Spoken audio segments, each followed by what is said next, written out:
Hello, today we're going to be talking about stealthing, stealth attacks, why do them, what they are, how to achieve them, that sort of thing. We're going to go ahead and get into it. First, let's talk about what is stealthing. Stealthing is when you make an attack. Typically, the opponent, when you go to their profile, you will see that they have your name under them. Like if we just recently attacked someone, this is actually my second attempt making this video. I messed up earlier. But if we look, we can see that I attacked someone right here. And if we look at it, it says attacked by Seb. If we make a stealth attack, we can prevent that. Instead, it'll say attacked by someone, which we can see. Oh no, I failed to stealth that. Do any of these say it? Well, here we have a someone attack where this person in my faction was attacked by someone, and we can see we don't know who it is. This is the result of a someone attack, mugged by someone. And the way we kind of prevent that is having high dexterity.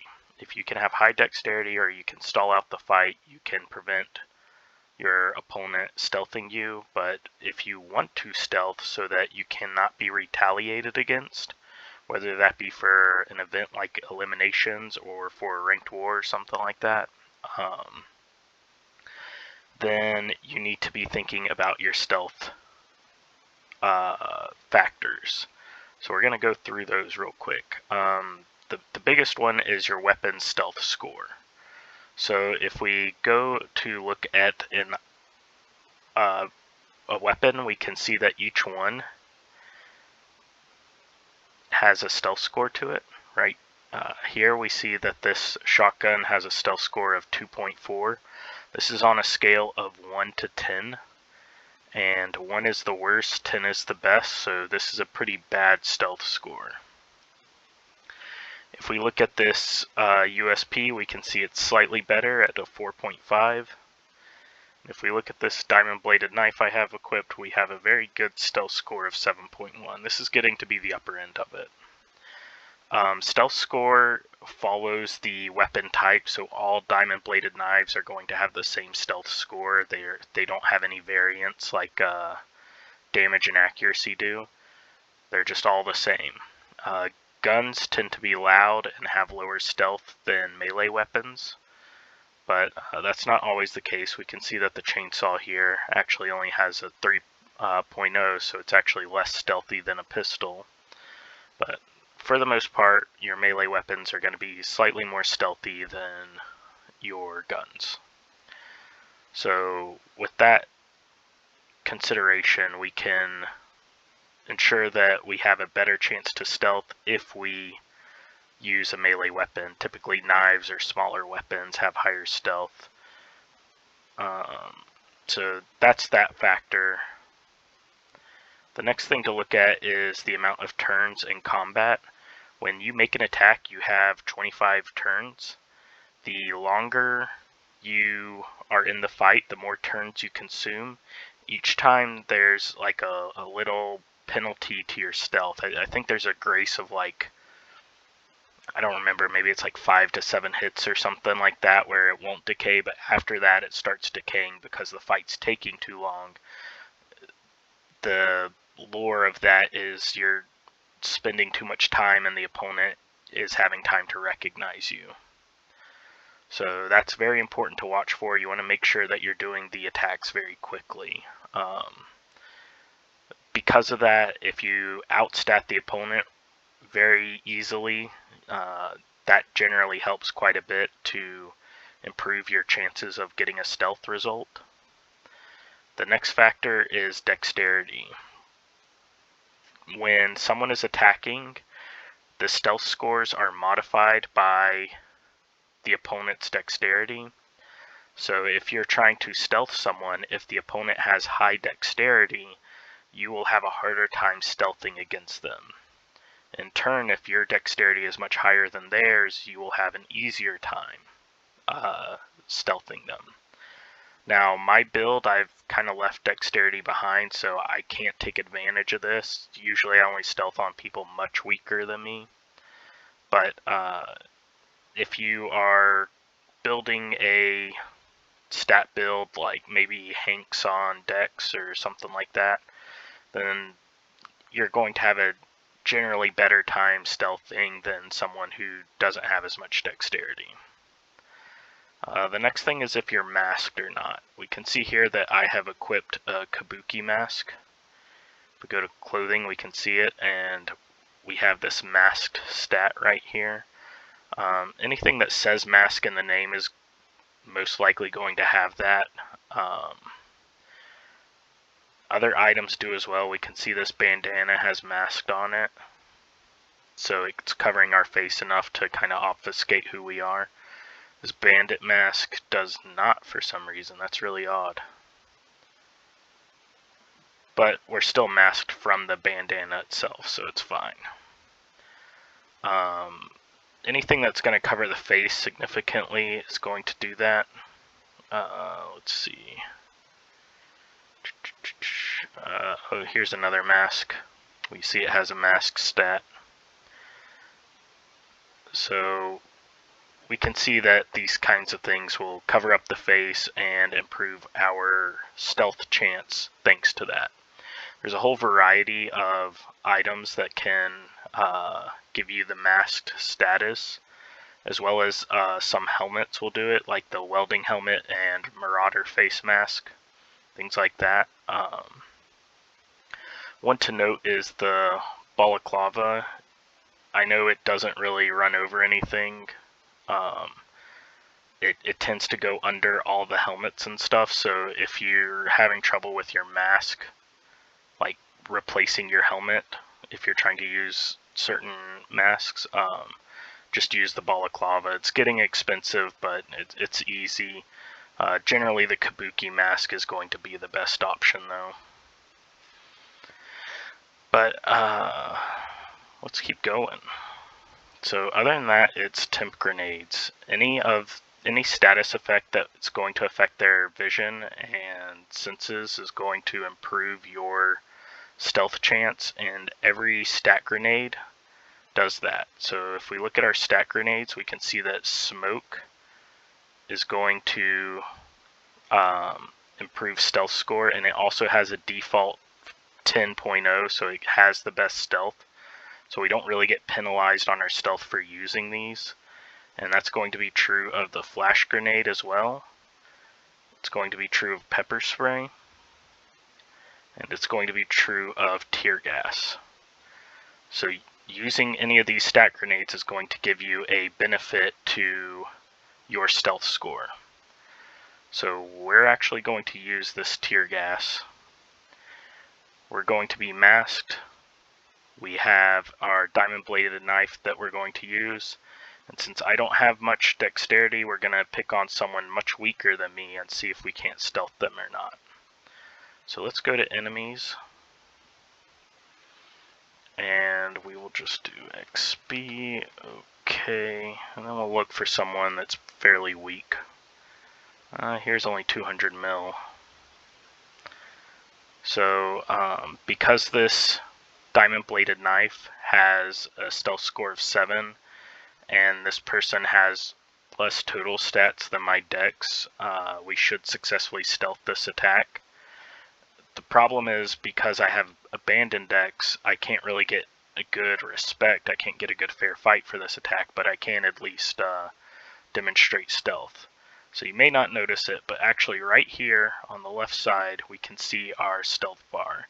And I believe if you're on mobile, it goes under the target's model, this little white bar right here, and this is our stealth. So right now we have a theoretical 10 out of 10 stealth, which is essentially a guaranteed stealth. As we do the fight, remember, turns will cause it to go down. Their dexterity versus my dexterity will cause it to go down, as well as the weapons I use is kind of like the base stealth factor. But we're masked and we're going to use a debuff, so we're going to try to keep our stealth up. they're weak, so we should be able to finish the fight quickly, so we shouldn't have any trouble with stealth dropping. So let's go ahead and do it. Alright. Oh, this is a classic setup. This is old school right here. We're going to go ahead and throw that temp, and we see our stealth score is still 10 out of 10.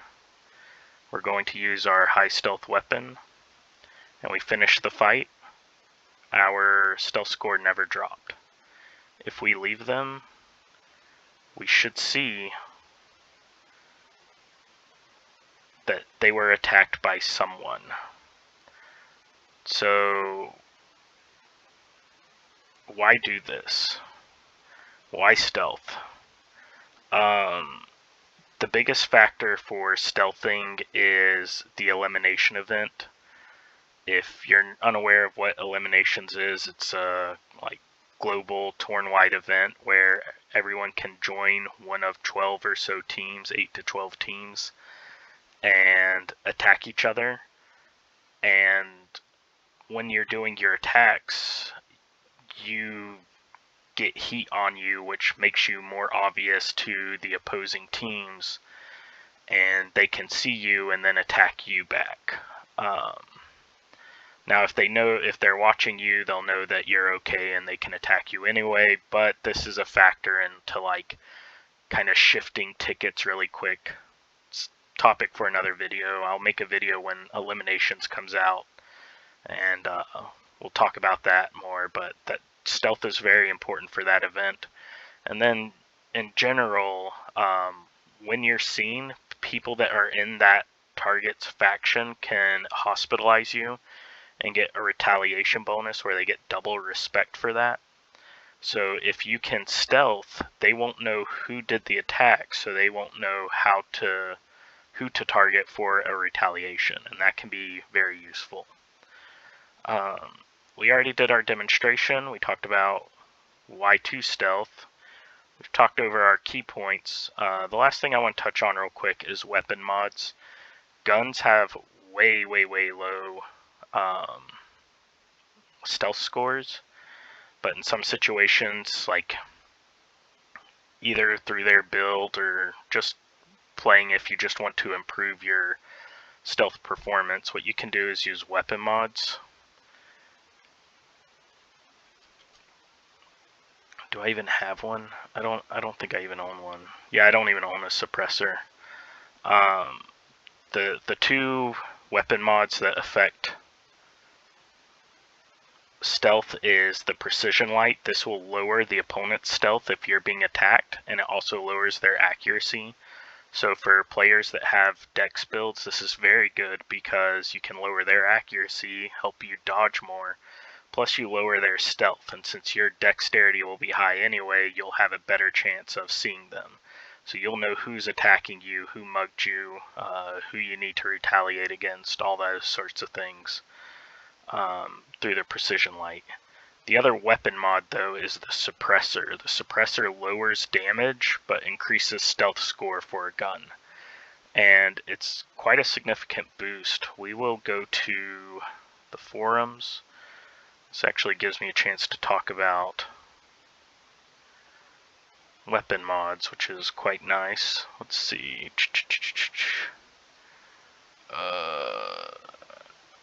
It's made by Lord Gorgon, which I don't see him on this top one. Let's go to guide list, see if we can't find it.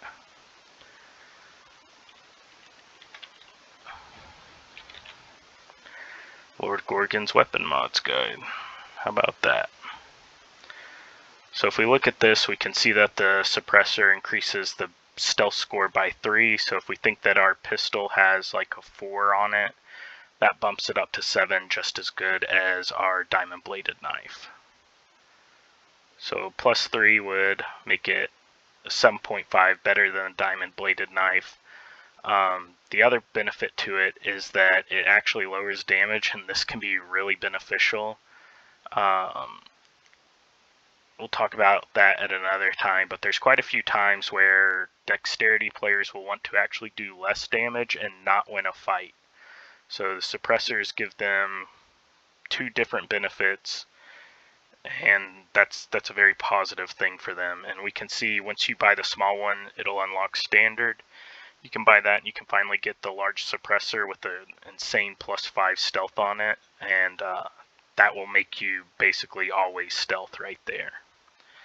But generally you just need that first one. That's all you're going to need, especially if you have any decks, if you're balanced or you're kind of focused on decks in some way. That's going to be enough for you right there. But I think that's all I have for you today. We talked about what stealthing is. We did an attack and stealthed. We saw the stealth bar. We talked about the core factors into stealthing. I think the only thing to emphasize is that your stealth bar is like not a guaranteed thing. It seems to be a random check. So as long as you keep it like above 7-ish or 6 maybe, you're going to have a good chance of stealthing that attack. It's the lowest stealth score within combat that is actually what determines your stealth for that attack attempt. So like if you use a shotgun in the first turn, and then the turn goes on for, 5 turns, and you use a knife for the rest of it, well, using that shotgun and having that 4 stealth or 2 stealth or whatever it is on that first attack would have had a lower stealth score than the rest of the fight. So that's the one that gets the roll to see if you successfully stealth or not, which you're not going to successfully stealth with a shotgun like that. So that's about it for stealthing. I hope this video was useful. Stealthing, in my opinion, isn't all that useful. There's very niche uses for it, and we'll talk about those eventually, but that's about it. You know how to stealth now, and hope this was edifying. I hope this will let you be a little more familiar, be a little more comfortable with what stealth attacks are and all that. So if you have any questions, or if you have something you'd like me to do a video on, just let me know in the comments. I read all the comments, and I'll catch you in the next one. Thanks for watching.